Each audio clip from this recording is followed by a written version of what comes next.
Hello and welcome to the Missing Collectible Podcast, Episode 3, where we specifically talk about the games we didn't like from 2016. Now, if you just came from listening to Episode 2, you'll remember at the end I mentioned that Episode 2 as a total was so big I cut it into 2 episodes. This is that episode, so it's going to seem kind of weird, because we just kind of start talking about stuff without any kind of introduction, because that's what I'm doing right now, the introduction.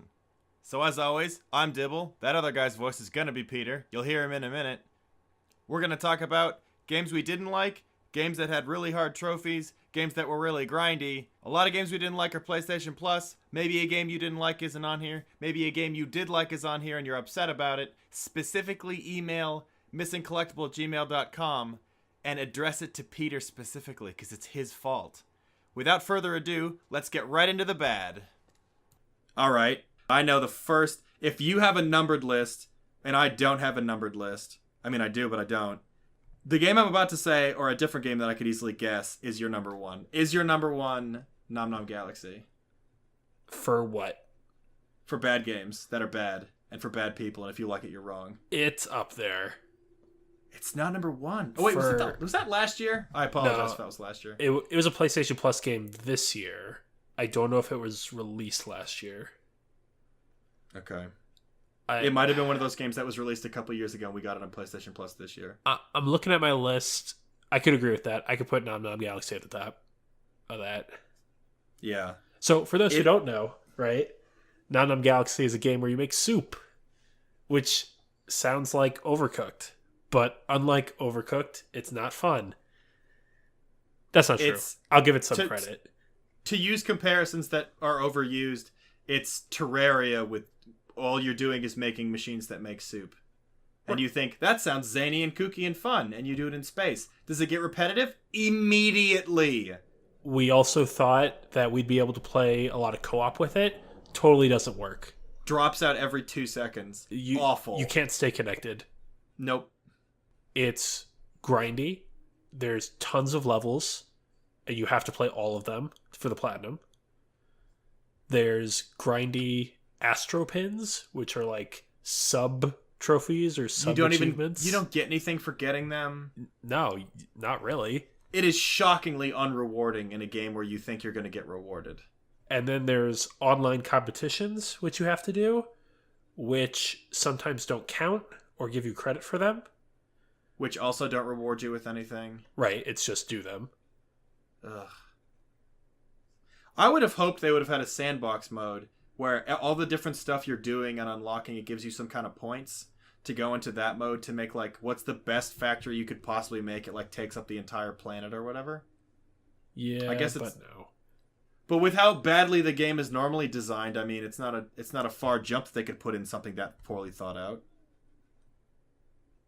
I'm also... Nom Nom Galaxy is bad and it's for bad people, and if you think it's good, you probably only played the first 5 minutes. I thought it looked good when I saw a trailer. I encouraged everyone to get it. Yeah, I only played it because of you. I have so fewer friends now because I got so many people to play that with me. Well, I'm still your friend. And if I were to guess, I'm going to jump the shark again on you. Which it probably was number one, except I said Nom Nom Galaxy's number one, is Tricky Towers. No. What? Tricky Towers is number 3. What? What could be worse than Tricky Towers? Dead Star. I really didn't think you were going to say that was bad. Okay. I loved it. I'm going to say... Pitch your case. Okay. I'm going to say Dead Star is a great game. You play as spaceships. It's kind of like a League of Legends layout in that you got to capture points. I don't know if that's what you do in League of Legends. I don't play. Not even close, buddy. Not even close. Lanes? I don't know. Anyway. There are lanes, kind of. So there's space lanes. So you capture some bases by destroying them. There's a lot of ship-to-ship combat with twin-stick shooting. You could play as like 4 different classes of ships. Or nine different classes of ships because there's 3 sizes and 3 races. Yep, small, medium, large for 3 different races. And that's at least nice. They're all really different. They feel different. They do not feel different. I thought they did. They have unique abilities. Only a few of them feel overpowered. Overall, that is a fact. One of them definitely feels shockingly overpowered. Also with DLC, I think there's 4 or 5 races now. Yeah, but it doesn't matter because What's the main complaint? So the main complaint is you can't play it anymore. You can't play it anymore. So they gave this game out for free when it came out in April, right?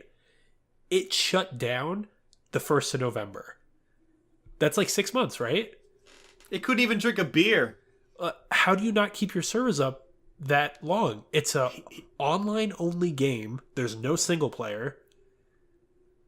You nailed it right there, buddy. That's the reason that they had to shut it down. And so now, if no one's playing it, no one's playing it, and you can't. There's no other way to keep it alive. I have some of the crazy hard trophies in that, but I don't have the platinum because you need to play like 50,000 hours to get to the max level.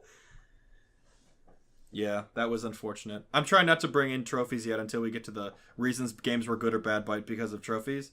But yeah, the trophies in that game were very. It took way too much game time. Was it 2 weeks? How of solid game time was the first person to get the platinum? Most of the people to get to the max level needed 2 weeks of game time, not 2 weeks of play of like real life time. 2 weeks of game time. I thought that's what 2 weeks of real life time meant. No, like in-game hours. Yeah, exactly. Yeah.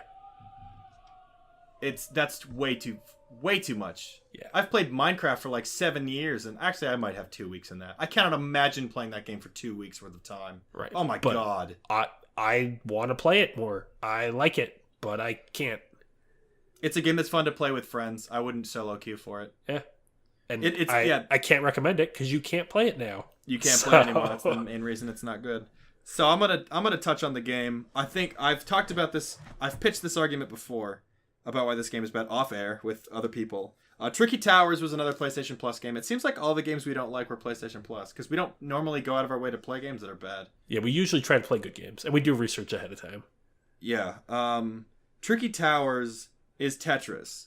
It's no joking about it. It's Tetris. But here's the comparison I'm gonna make. Tricky Towers is a simulator game. It's your surgeon simulator, your I Am Bread, your goat simulator, but for Tetris.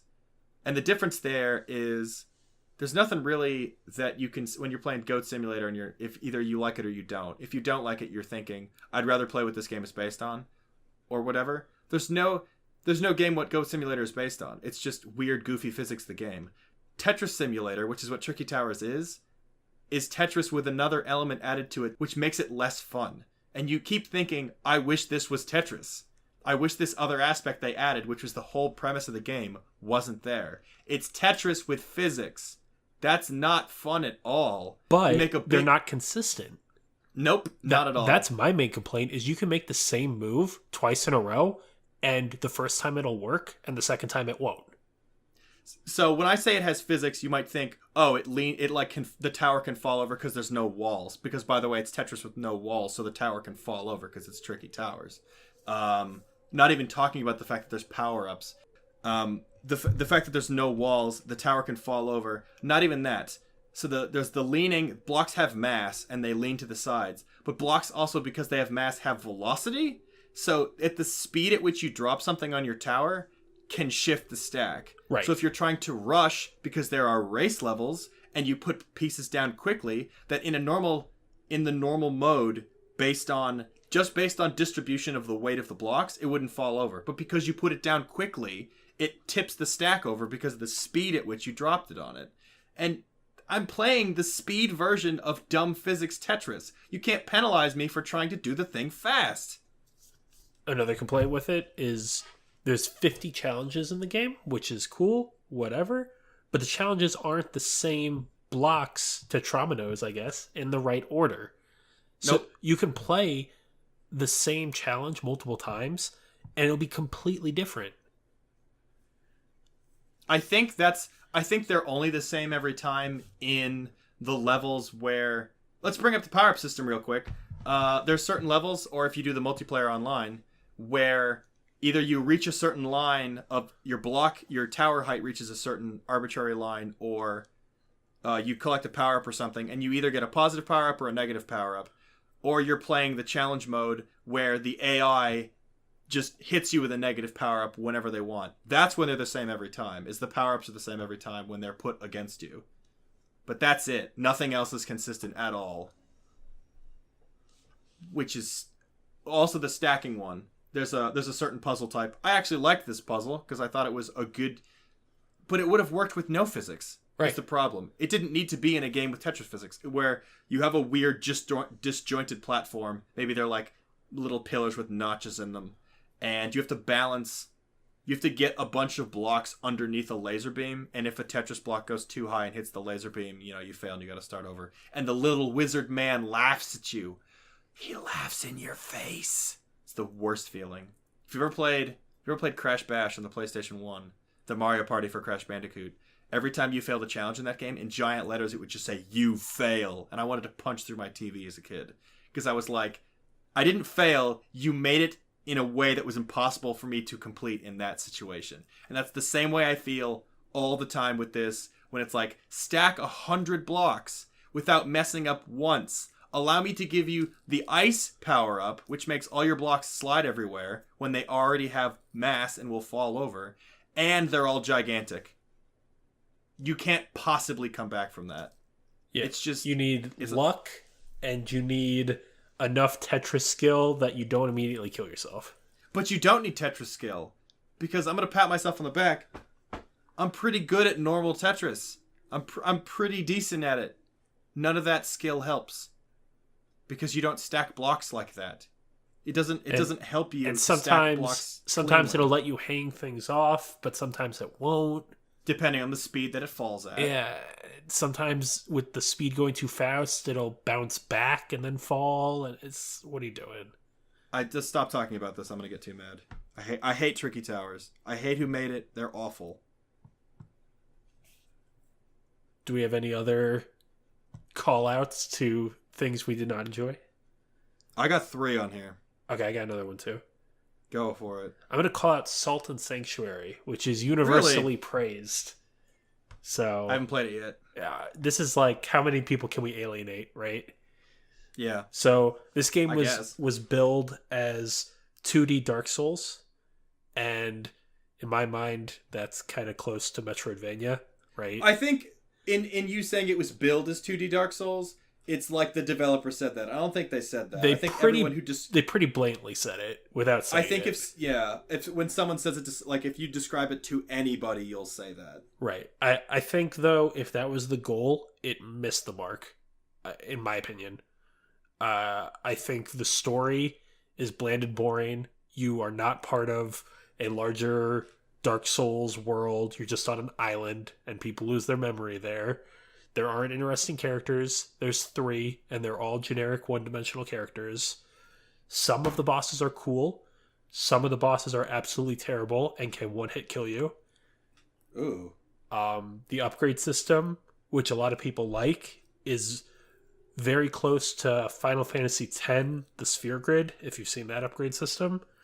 Yes. Which I don't think works in this game at all, because upping your damage by 1 is like not a lot.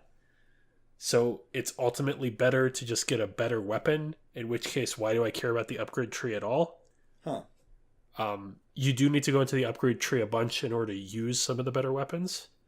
But I don't know. It attempts some things to be different. Like, there's tons of different factions or creeds or oaths or whatever they're called, and you can morph the sanctuaries, which are bonfires, into your faction, but it doesn't do anything. It just changes 2 lines of text at the end of the game. Oh, wow. I played it once. I was super happy it was over. I do not recommend it. I gotta make a point here that we're only talking about good and bad games that we played, that either of us played. So at the end here, I'm gonna have an honorable mention. I'll say it now. No Man's Sky, awful. Bad. I actually want to play it. I am in the camp of when it was first pitched, and it first came out initially, and everyone was like, there's nothing to do in it. And I was like, have you played, what is it called? Proteus on Steam, where all you really do is walk around, but there's interesting things you can find in the worlds. And I assumed there were those interesting little things you can find in the world, and then later it came to light that there was absolutely nothing interesting, and everything is the same on every planet, and nothing works. But initially I was a defender, having never even played the game. I was like, you can't go at it in this action-oriented mind. It's a chill-out game. You chill back with a glass of wine or a cider or whatever, or a glass of warm milk, and you play this on a rainy night or something, and you just chill out to mood music. Not even that good, apparently. So, bummer. Yeah, I still want to play it at some point. I don't know. I'll watch you play it. I'm interested.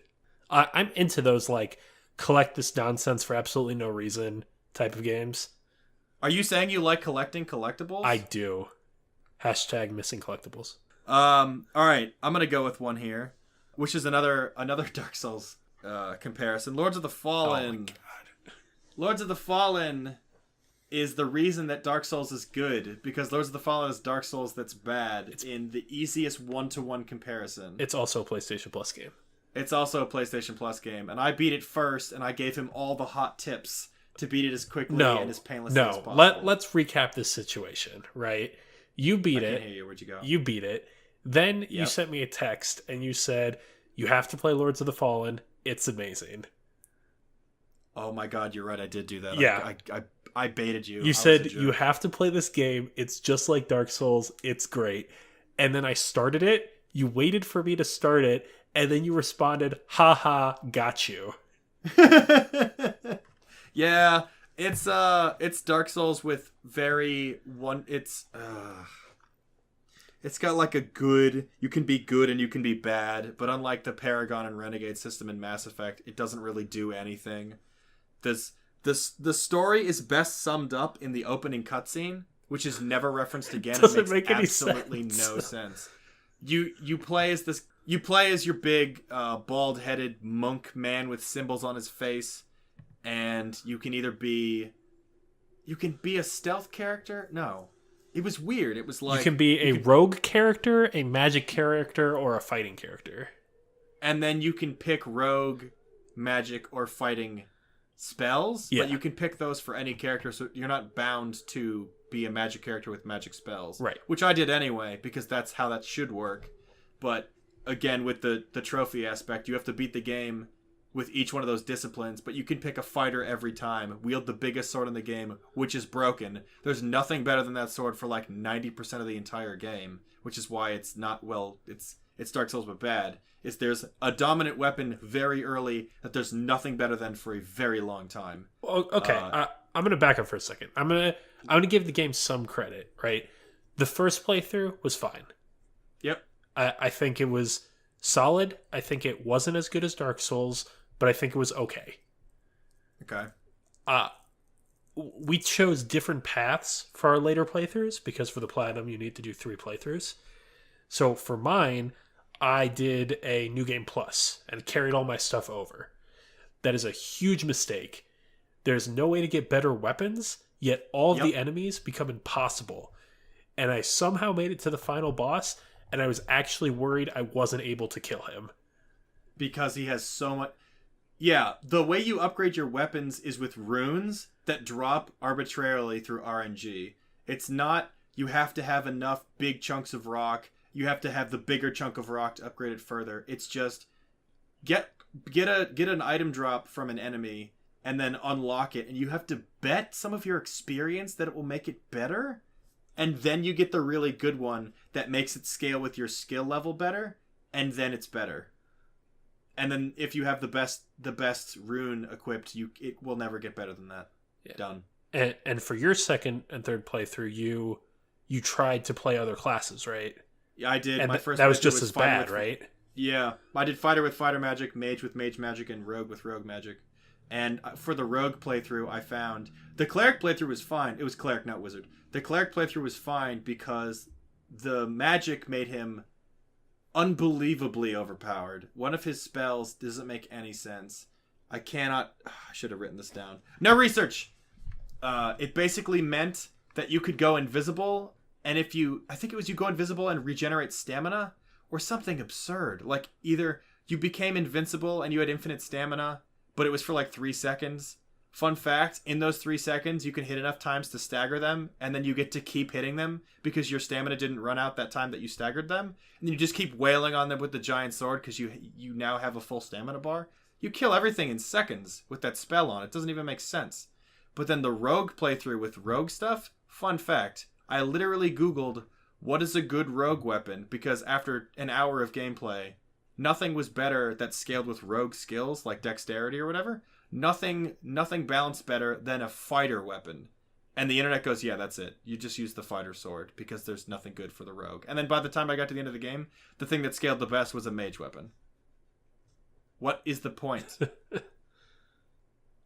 But it was free, so it's like playing an entire game as a two-handed axe wielder in a Bethesda RPG, and then at the end of the game you get to the final boss and you find a stick on the ground, or you find like a staff, and it's like, oh, you're suddenly amazing at magic, and it's better than your two-handed axe that you have maxed.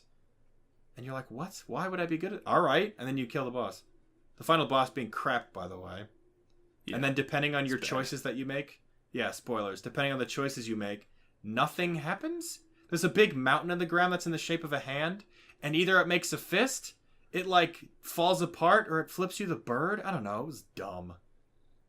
The story wasn't very It's a good. metaphor for real life. None of your choices matter. Okay. None of your choices matter.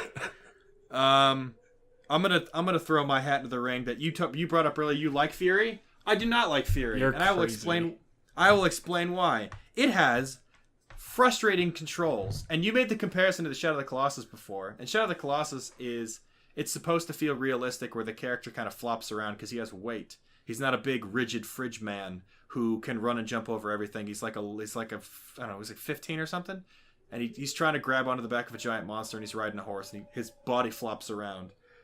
Fury has the same problem in that you can't really tell where you're going to go when you move in certain ways. There's a charge move. Oh, the dash? That has no indication of where you'll end up, and you can charge it to go farther, and you're supposed to use it to dodge giant AoE shockwaves or bullets, because I don't think you went into this, the bosses they'll have like shockwave attacks, and then they have like a bullet hell section. Yeah. And you're supposed to use the dodge move to dodge those when you have absolutely no idea where you'll end up at the end of it. Because it's not a dodge where you go through a rolling animation. You just blink to the end. Yeah, it should have a marker on the ground. And it really should have like people, a little hue. I think this may be totally made up, but I'm pretty sure I saw that someone tweeted and asked the developers, why doesn't it? And I think they said, oh, you just need to get better at the game. Which is it's not a good response. It would be like if in a normal game based around dodging and attacking enemies, aka a ton of games, if there was 2 to 3 different dodges and they were all different distances, but they were all the same button and you had to hold like, imagine if Dark Souls you were trying to dodge a boss, but you had to do a different dodge and you didn't know how far it was going to go because you couldn't see it. It just doesn't work.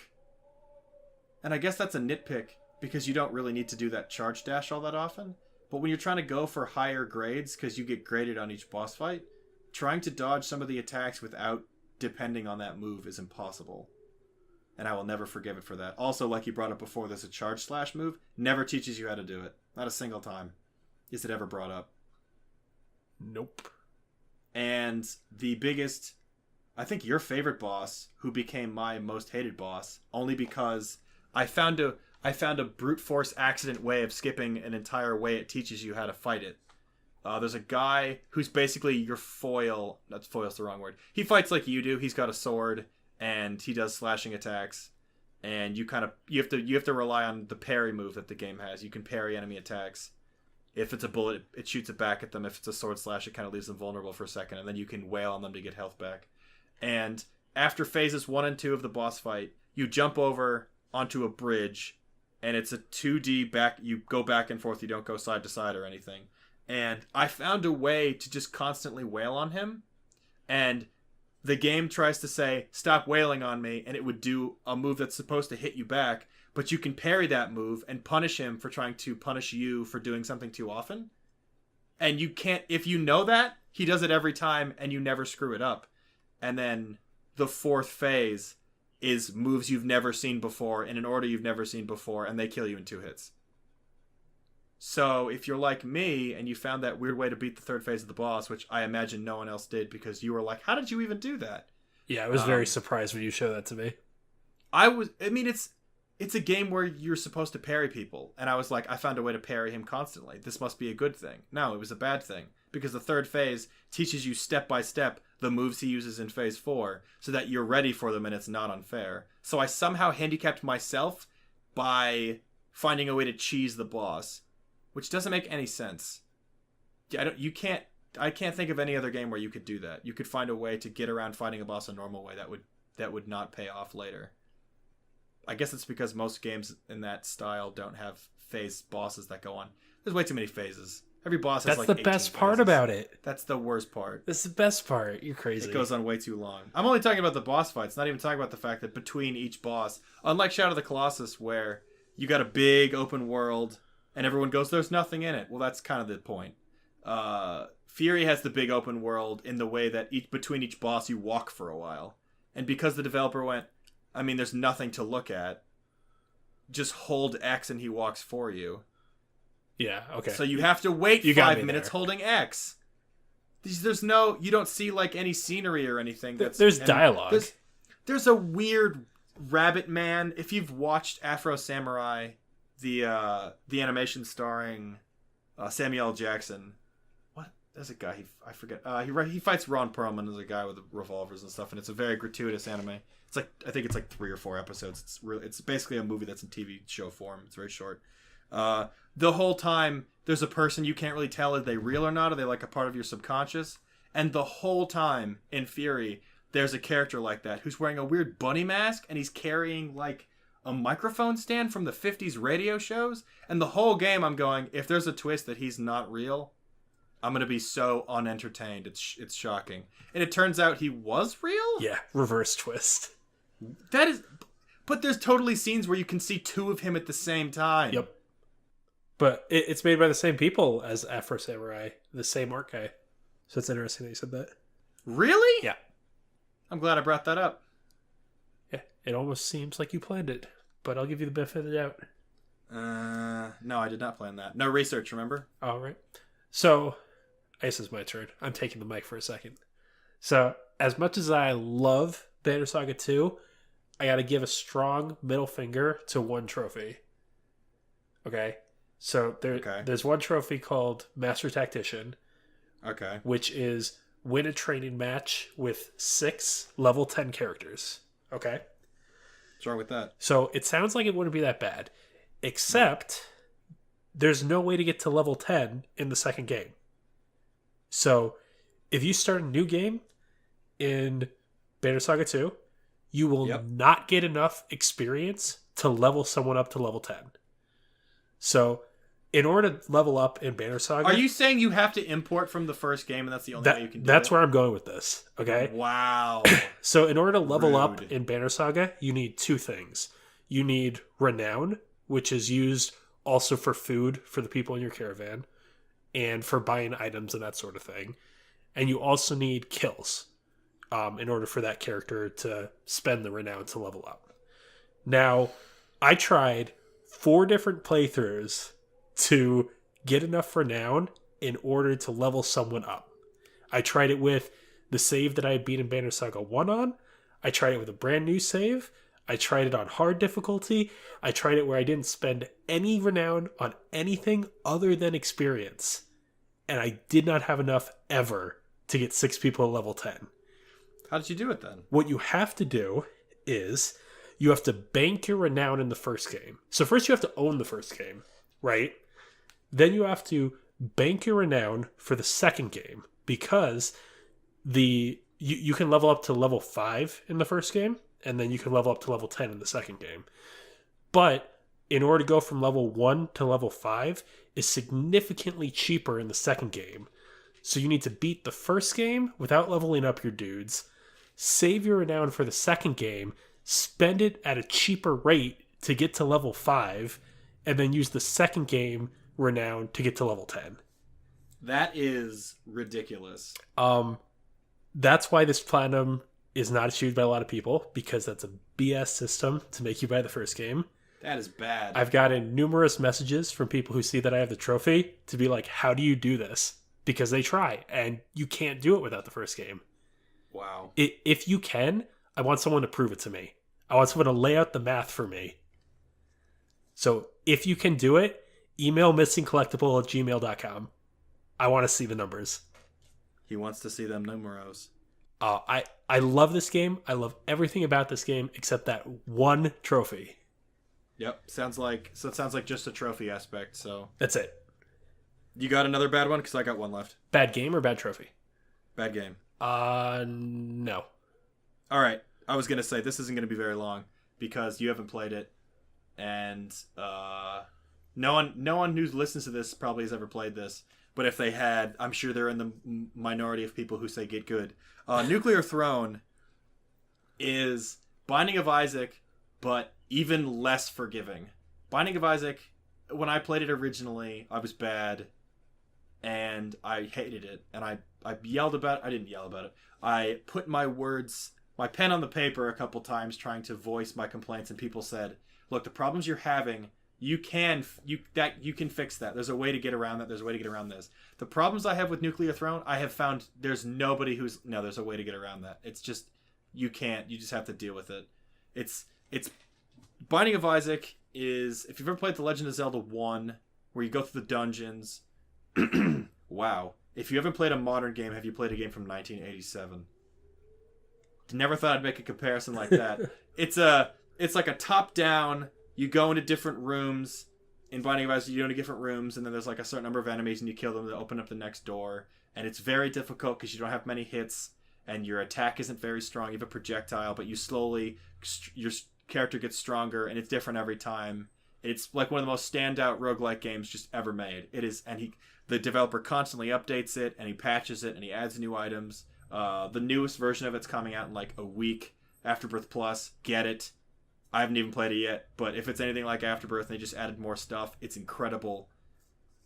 Nuclear Throne is that, but unrefined and choppy and unforgiving, and RNG is never in your favor, and it's too fast, and it's just, I can't recommend it. So the main problem I have is senseless RNG kills. Half the time, a lot of the way the game works is on it's a bullet version of Binding of Isaac, in the way that everything's based around guns that you pick up. You have 2 guns at a time, and you have all the ammo for the guns, and you can get the lightning shotgun or the normal shotgun or the acid shotgun. And you can get the grenade launcher and the pistol and a melee weapon. And between, you collect little radiation pellets to make your character stronger, and you go from floor to floor, killing all the guys on each floor. But sometimes you'll spawn in a wall or on top of an enemy, or you'll shoot something and it'll blow up, and just like a random chunk of something will bounce around and kill you. It's just like, come on. That's why I died. And people are like, you gotta be on your toes, you gotta be ready. You can't be ready for that crap. No, they get on their high horse and they go, it's a roguelike. You gotta be good. I've gotten to the end of Nuclear Throne, which isn't really a phrase that makes sense, because Nuclear Throne loops. There's a whole thing of once you get to the end once, you can choose not to finish and go. You can start back at the beginning with all your upgrades, and I forget what it's called. Besides looping, but you get like super guns and super enemies and super bosses. I've made it to the end once, and I died to the Nuclear Throne, and it's not fun. It's hard in dumb, stupid ways, and when everything explodes around you and you just can't see anything. It's like, I feel like I would need cyborg vision to know what the hell's going on at any given time. It will forever be a game on my list that I have like a C in the trophies for, because all the trophies are like, get to the final part of the game with the character who has 1 hit point as fast as possible. And everyone on the internet goes, is this even possible? And 2 people are like, yeah, get good. Everyone else is like, shut up. Seriously, I think like 5 people on Steam have all the achievements in this game. That's less than Super Meat Boy. It is absurdly hard. In fact, for over a year and a half, I think, the PlayStation trophies were glitched. There was a trophy you could never get. So no, and they didn't, unlike the developers of The Binding of Isaac, who are pretty on their shit for this, which is, if you're in the community of Binding of Isaac, you'd laugh at me saying that. But comparably to a game that was out for 2 years and they never fixed it, is way more on top of it. But, boo. Thumbs down. I might still play it, though. Because I want to get on my high horse. I want to tell people to get good. Also because Solomon is better than me at it, and I won't stand for that. I don't understand. What does he do different? So that's it. That's the wrap. Right? Well, I mean... Do you have another one? Well, I have a quick honorable mention list. For good or bad stuff? For hardest stuff, because you have you made your hard list. I made a hard list and a grind list. Yeah. quick shout out to good games that are dumb and for people who want to have a good time but have to have the requisite equipment. Kung Fu Rider was really fun. Also with the PlayStation Move on the PS3, where you sit on a chair as a Japanese businessman escaping the mafia, and you grind on like street signs. It felt like Tony Hawk's Pro Skater 1 again, but like weird and with a controller. That's high praise. Yeah. The controller... Well, Tony Hawk's Pro Skater 1 is very rough. It's fun if you have like a gin and tonic. If you're playing it sober and you're expecting to have a good time, you better be in a really good mood, because that game gets frustrating immediately. But I thought it was fun. I have a couple games on my hardest list. Medal of Honor Frontline, I have no idea how so many people have the platinum in that game. It was absurdly difficult. The hard difficulty really should be renamed for insane people, because it's your granddaddy, your PS2 first-person shooter before Call of Duty really standardized everything. You don't have regenerating health. The entire level has to be beaten in one go. No checkpoints. Enemies always know where you are from 500 yards, and they kill you in 3 hits. And there's like 15 levels. Good luck. Metal Gear Solid 5 Phantom Pain, I know I mentioned, is a good game. It is a very hard platinum. A lot of RNG. Without a guide, getting S's on all the missions and completing all the objectives is something that eludes a lot of people, which is why it actually has a very high percentage, because you can just Google how to beat every mission in 2 seconds. But I didn't do that, which is why I would say it's very hard. If you try and... You can... Because that goes back into the gameplay aspect of sneaking around and getting intel and trying to figure out a way to get at an objective. But that's the fun, right? I mean, that's why that is the fun. Yeah. I mean, you haven't finished it yet, but you'll probably get You're just going to mention that at every opportunity. Yeah, I will. A game I played this year that I finally platinumed after, 5 years was Demon's Souls. I only had one thing left, which everyone is going to say if they've played Demon's Souls and they tried to get the platinum. Say it all together now. Pure Bladestone drop. I finally got it, and by that I mean someone I got to play the game finally got it and gave one to me, because I killed the Black Knight... But that's cheating. Shut up! I killed the Black Phantom Skeleton on Pure Black. What's it called? The Storm area with the giant manta ray, which is awesome. Play Demon's Souls if you haven't. I killed him over 250 times, which according to a bunch of people who've data mined for the probability of it dropping is almost impossible. The likelihood of it dropping at that point, or not having dropped at that point, is approaching like insanity. People, in killing that dude 100 times, it drops on average like twice. And I never got it to drop in over 250. And you kept track. I kept track on a notepad. You had a tally. Every day. I remember. Every day I came home and killed that guy 10 times every day for like a month, and I never got it to drop. And I got someone else to try it, and it dropped in the 10th kill, and I was furious. Demon's Souls is good. RNG for that trophy is bad. Gauntlet. That also hits my grindy list. You gotta kill 10,000 enemies of every type. If you're not playing the wizard, where you can put a paint can on the circle button to shoot the giant ice beam and sit in a corner and wait for them to walk into it, you are going to have a very bad time. I'm the only person I know who has that platinum because of that exact reason. They didn't play the wizard as their first character, and you have to level up your character. That's because you called dibs on the wizard. That is very true, I did. You can't both be the wizard. That's... and besides that, which is the grind part, the reason I listed it as hardest is there's a 50-floor dungeon you have to beat. You have to beat every floor in a row, and if you die, you have to spend a token. And this is Gauntlet, where you can have 4 people. So if you have 3 tokens, and all 4 of you die, each time one of you dies, you have to spend a token. That 4th person isn't coming back. And each time you use a token, it costs more gold to get another token from killing enemies. So the best bet is to go solo, but then you have no backup. So you don't... It's a give and take. And the strategy is you pick a rogue and you go invisible and you roll past everything. It's an elf. Oh my god. It's a rouge. It's a rouge. If you're listening, Jake Butt, it's a rouge. You gotta help me get that, though. You gotta play it again. I will play it again. I still have it installed. I really enjoyed it. Yeah, you gotta help me do that. I had the God run. I had gotten to level 47 multiple times. It loops a couple times where you do 3 catacomb levels, then 3 mummy levels, then 3 swamp levels, then 3 nightmare lava levels, and then it loops and it does that, and you get checkpoints every 16 floors, I think.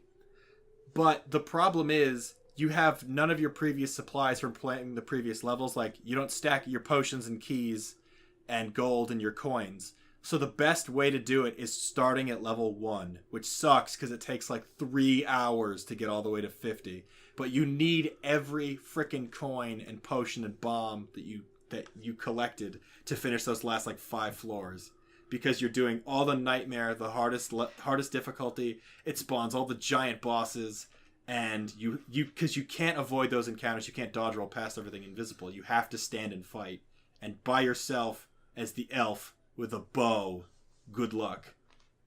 So, but you can get lucky because every level is randomly generated. That for some reason something messes up in the algorithm where it's possible for the encounter integer to be 0. So you can actually walk into a level and there's nothing. And you just walk to the end. And I had 1 life left and like 1 potion and 0 keys. And the last 2 levels in a row were nothing. And I have never had such luck in a video game like that in my entire life. I was so screwed. And I got to level 49 and there was nothing.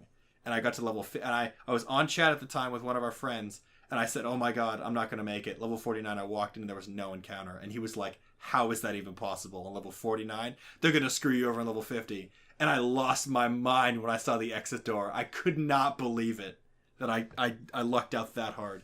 There used to be, I think there was a way to glitch it and they patched it. So good luck. Those 50 floors in a row are brutal. And my last for the hardest I got buttons. one. I'm going to jump in. Yeah, jump in. So I got one for the grindy / hard. I'm going to give a shout out to N++, which I finally platinumed. And the reason it took over a year was because there's over 1,300 levels. What? There's so many levels. Oh my god. And they actually patched the game to make the platinum easier. So what you used to have to do was be... Well, explain what's N++. So it's a platformer game. And the level, the object is pretty simple. Get to a key, it unlocks a door, get to the door. Okay, so it's like Super Meat Boy, but every level has the key lock thing. Right. And the levels are small in that you can see the whole level on the screen at the same time. Okay.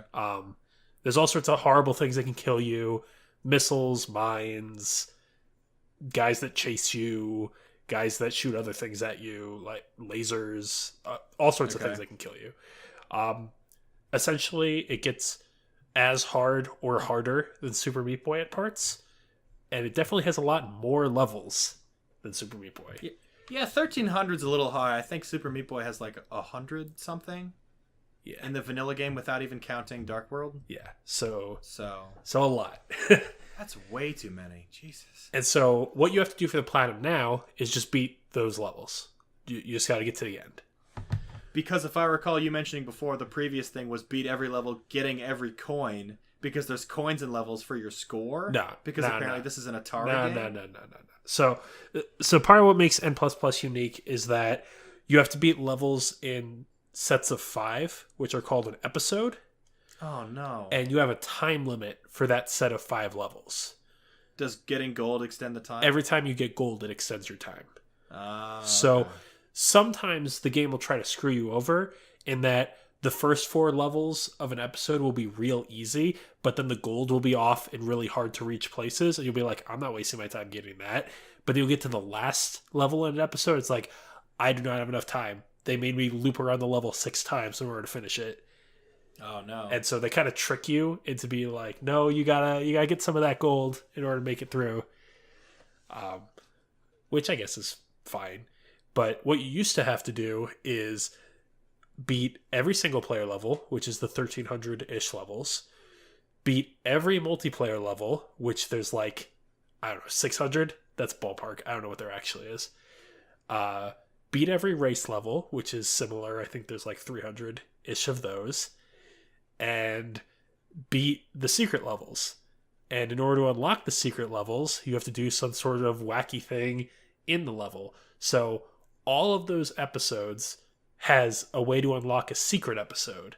And that might be collect all the gold, or beat the whole thing without dying, or something like that. Too much. So you have to beat all that. And so... Please. So, some guy actually did all this, except for one multiplayer level, which was not possible to complete. because of the way that you spawn in it, you can't beat it. That guy needs like... That's a medal right there. So they God. patched it. Can you imagine doing all that and not getting that final thing? Because then you could be the one guy that did it. Yeah, it's crazy. That's utter madness. So then they patched it and made it easier. My last hard game, besides grindy games, is Little Big Planet 3, which if you played the previous ones, it's that again, but this time it has Stephen Fry and Hugh Laurie back from his days. I'm sorry, what? Little Big Planet has both of them? What? The third one has both. The first two had Stephen Fry as the narrator, which was amazing. It's your 2D sack little man, and you jump on stuff, and it's stylized. And I don't really know how to describe it besides you just jump on stuff and swing. It's on a platformer. Yeah, it's a platformer. Get to the end, right? It's unique, certainly in the delivery, but it looks like it's made of real world objects, I guess is a way you could describe it. There's like boxes and scissors and weird stuff. It's a crafty looking game. And the reason it's hard is there's an achievement to beat every level without dying, which is, annoying because there's like 50 levels, which I guess aren't that bad, but some of them are pretty long. But the main problem that a lot of people have is there's a glitched co-op trophy where if you beat every level in co-op, sometimes it just doesn't work. So you have to beat every level again in one session if it doesn't pop the first time. Ouch. And thank the eye in the sky, I did not have that happen. But beating all the levels without dying and beating all the levels, getting all the items was pretty tedious. And I'm actually not, now that I think about it, I'm not sure why it's on my hardest list, besides the fact that it's one of my rarest platinums. It's like my second rarest. So one. you just wanted to gloat, is what you're saying. I kind of wanted to gloat, I guess. I'm plugging myself here. Do you have a grindy game in mind? No, I'm pretty much out. What about Assassin's Creed Unity? Well, with yeah, its chests? but we talked about that at length in episode 1. Cat Lateral Damage, which I picked up off the store. That's a weird PlayStation Plus style game I just picked up because I saw it and I thought my fiance hold would like on. it. Could you imagine if that was on PlayStation Plus? People would lose their minds. Why? I can't imagine that it would be. Right? You play as a cat and you knock stuff over. That's the entire game. You knock stuff off ledges. That's it. And that's fun for like an hour. And then you realize that's it. And it's a small-time development company, except they had a picture of all their pets. And it was like 500 pets. I was like, how big was this company? It must have been like... It had to have been like 10 people, right? Because it was pretty... it had each level is randomly generated, and you got a time limit, and you got to knock different stuff off, and different stuff's worth different amounts of points, and sometimes there's a bonus thing. Yeah. And the problem was, one of the achievements was beat like a level 100 times? And once you've beaten the game enough times... Each playthrough is like 5 levels. So after you've seen all of the content, which is like 2 playthroughs, you've only played it 10 times. I think it's 50. I think it's 50, not 100. And each playthrough takes like 15 minutes. So you have to play through the game, what, like 8 more times? A lot. It's a lot. It really is a lot. It is kind of fun though, but good. Don't go for all the trophies. I know we say that a lot on here, because we like to talk about games, but we also like to get achievements in games. Don't get all the achievements in Cat Lateral Damage. I did, though, because I'm stupid. One Piece Burning Blood. Anime plug! Boo. I like One Piece. Get at me. Boo. And I like fighting games. Get at me. Don't. I'm weak and frail. Not that frail. And One Piece Burning Blood is a One Piece fighting game, so I was super pumped. And then one of the achievements is to max out a character, and I was like, why do they have stats? They don't have stats. They just have a level for no reason. And getting from level 9 to level 10 takes an absurd amount of experience. And the best way to get experience is there's a wanted poster system, which is you can pick whoever you want. You pick, it's a 3v3 Marvel vs. Capcom style game, but it's kind of in the 3D. It's in the 3D area like Soul Calibur, but from above. So it's not really the Soul Calibur viewpoint. But anyway, you got all your One Piece shenanigans, and you have to fight... You fight a preset matchup of AI, and it's like, ooh, it's the 3 people from this thing or this thing. It's kind of based on the show. And one of those was worth the most points of anything you can do in the game. And to get one of my characters to max, I had to play that one mission over and over again, like 80-something times. So it was like 8 hours straight of just playing that one thing over and over again. I watched like a full TV show on Netflix while doing that, which is weird because it was one of the highest difficulty missions. But you get good enough at fighting the same people over and over again, and you're probably going to pick the 3 people you like the most and you're the best at to do that one challenge. Oh my god. It almost ruined the game for me. How many times did you go Super Saiyan? I went Super Saiyan like 3 times. Did you write in your death note? Baka no. What's One Piece?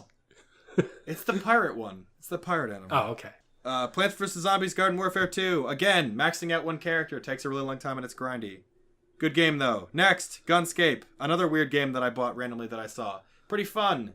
It's a Minecraft first-person shooter where everything's blocky and you open doors and stuff, and it was like $10. I thought it'd be fun. And then there's an achievement to kill 1,000 people with one of the really shitty weapons. And I got all the achievements but like 4 of them. So I went, I'll be one of 2 people to probably platinum this. 45 minutes later, in a level because you can design your own levels. It's the whole blocky thing. Which I liked building my own levels. But building a level specifically designed to spawn enemy characters that were dummy controllers on my couch to shoot them in the head for an hour and a half to kill them 1,000 times with a bow and arrow. Not my cup of tea.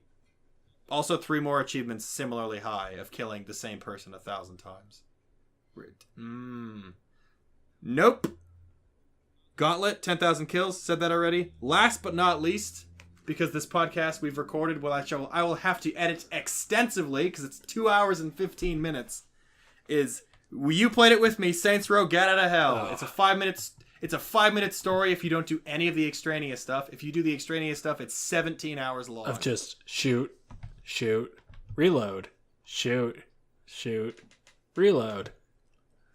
It's fun for like a while, and then you really don't want to play it anymore. Don't play it for trophies. Play it for fun, which it is because it's a Saints Row game. You shoot people and punch them with phallic objects and shoot. There's money guns and there's a couch that shoots rocket launchers. It's fun Until it's not. But the milestones you have to get are dumb. It's a little too high. Maybe like an order of magnitude smaller would have been good. I think the worst ones are where it's kill a specific type of enemy that only spawns in one area whenever it feels like it. Yeah. Come on. Unnecessary. That's all I got. You wanna talk about one more thing? We've already talked for hours. No, literally hours. I'm good. A plural number of hours we have spoken. I'm all good. 2016 in gaming, pretty okay. We got some solid hits. We got some massive duds. Yeah, I think overall it was a really good year, though. I played some fun stuff. Played some bad stuff. Gonna finish up Lego Harry Potter before the year ends, though. What? Love me some Lego Harry Potter. Nerd. Love me some Lego. Love me some Lego games. Casual status. No, it's fine. Like what you like. It's cool. So, as always, you can email us at missingcollectible@gmail.com or visit our website at missingcollectible.com. Oh, we have a website now. Fancy schmancy. Does it have a good icon in the corner? Not yet. It will. Does it have an icon that someone made in 5 minutes? It does. In Microsoft Paint? Yeah. With an eye patch on? Yeah. Oh, no. You're making it sound like I made it. For the record, he made it. I didn't make it. I had an eye patch on. But that's mean to people who have eye patches. As always, you can also watch Dibble on Twitch at We Are Two-Face, correct? Yes. And me play XCOM at P2G2 Productions on YouTube. And these are all linked on our website. Hopefully at some point we'll have a YouTube channel or a Twitch channel for us when we do stuff at the same time, but we can't because he lives in Switzerland and I live in South Detroit. I don't live in Switzerland. So we can't do any of that yet. But we have plans in the future. We don't. We'll see what evolves. Well, I guess that's it. See you all next time in the podcast land. Wait, Carrie Fisher died? You didn't know that? No. Carrie Fisher's mom died. No, I was just throwing something else in there. Oh wow. I didn't pick up on That's it. probably inappropriate. Don't put that in the final edit. I'm cutting it out. I'm not cutting it out just because you told me to cut it out and I didn't say I'm cutting it out. I'm not cutting it out. There you go. I'll cut it out. Boom. See you next time. Bye. Bye.